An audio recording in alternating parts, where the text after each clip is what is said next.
Hello and welcome to Newsmax TV. I'm John Bachman. Back with us again is the former governor of New Hampshire and the chief of staff to President George Herbert Walker Bush. It's great to have you with us again, sir. It's good to be back with you, John. All right, so you're in Charlotte, North Carolina right now, and we are just hearing that President Obama has canceled his speech, which was set for the football stadium there in Charlotte, the Bank of America Stadium, I believe it's called. The president's saying it's because of rain, but we also know there was some concern from the Democrats as far as optics go, the president not being able to fill that massive stadium. What do you believe is the true reason behind the switch? Well, they're moving indoors, and the last time he did a speech in a stadium, 2/3 of the stadium was empty. So I know they had been trying to bus some parishes in from South Carolina and trying to round up students on campuses.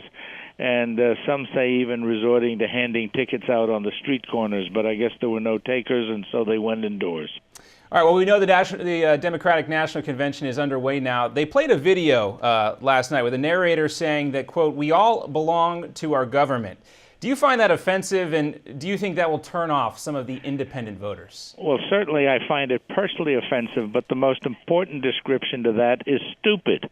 Can you imagine a party in which none of the leaders sensed that just doesn't ring right?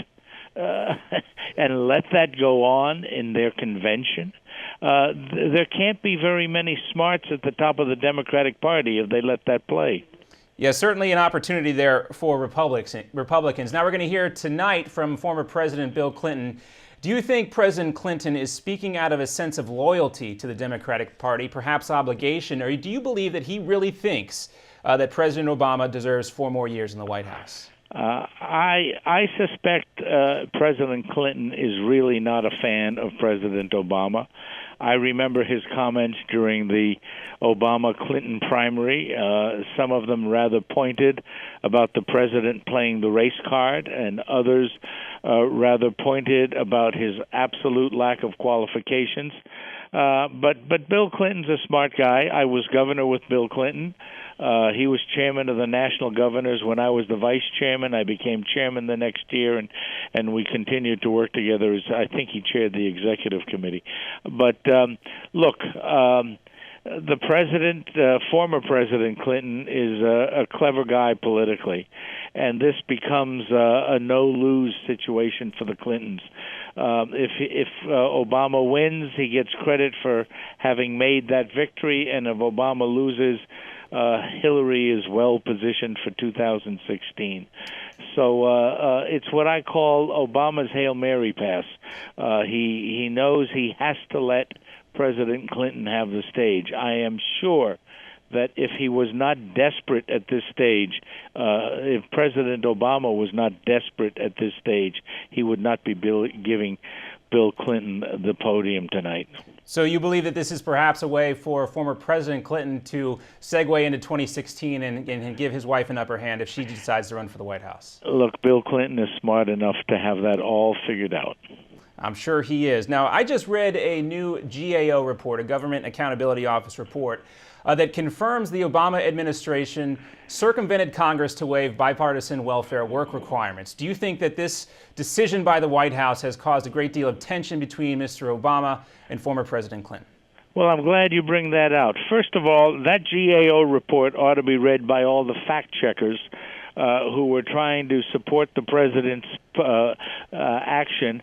When those of us who were involved in that process, as I mentioned, when Clinton was chairman and then I was chairman at the NGA, the governors on a bipartisan basis were pushing for that workfare component and made sure that it was not a waivable action, and a lot of the fact checkers ignored that in this process. I think that's a very important point, and I think it underscores the fact that when the Romney team was advertising that what the president did was not proper and that he had gutted the workfare requirement, they were absolutely correct, in spite of Obama and his friends trying to claim otherwise.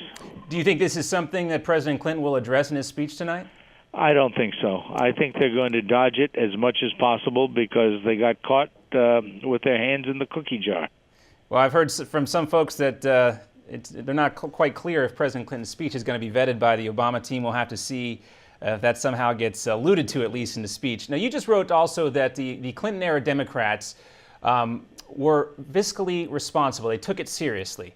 Aside from the Affordable Care Act, tell me 2 or 3 of the most fiscally irresponsible decisions made by Democrats in the Obama White House over the last few years.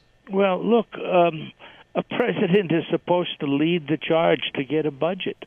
You know, if you're going to be fiscally responsible, you need a budget. Every family knows that's fiscally responsible. You got to assess how much is coming in, and you decide what's going out on the basis of what's coming in. This will be the first president in modern history to fail to have a budget. There is no president that ever did not have a budget other than Barack Obama. And the one budget he did send down got a 414 to nothing vote in the House, and I think it was 97 to nothing in the Senate. It says 2 things. 1, he's fiscally irresponsible, and 2, if you can't lead one of your own party to vote for you, you have no leadership capacity. So that, to me, is one of the most glaring examples. But the other is the fact that this president doesn't know how to count. He keeps telling us that he hasn't increased spending. Now, what really bothers me is he may believe that. And if you're that delusional about spending in the White House, you really don't deserve a second term. We also have recently learned more about the Democratic platform. They removed any reference to God, they failed to mention Jerusalem, and they included support for gay marriage. Will this hurt Democrats with religious voters in Bible Belt swing states like Virginia and North Carolina? And will this cause more of the Jewish vote in places like the crucial state of Florida to swing towards Governor Romney? Well, look, I cannot imagine what possessed them to remove any reference to God in there. I mean, is there really a huge atheist vote they're going after in America? It doesn't make any sense. And again, I put it. I just suggest to people that it points out there's really a lack of smarts at the top of this Democratic Party. And why would you want anyone dumb enough to strike God from their platform to be running the country again? I'm sure there are a lot of people asking that same question. Governor Sununu, enjoy your time in Charlotte, and we will talk to you again soon, I hope. And look forward to having our paths cross, John. Thanks for having me on. Yes, sir. Take care. Thank you. Bye-bye.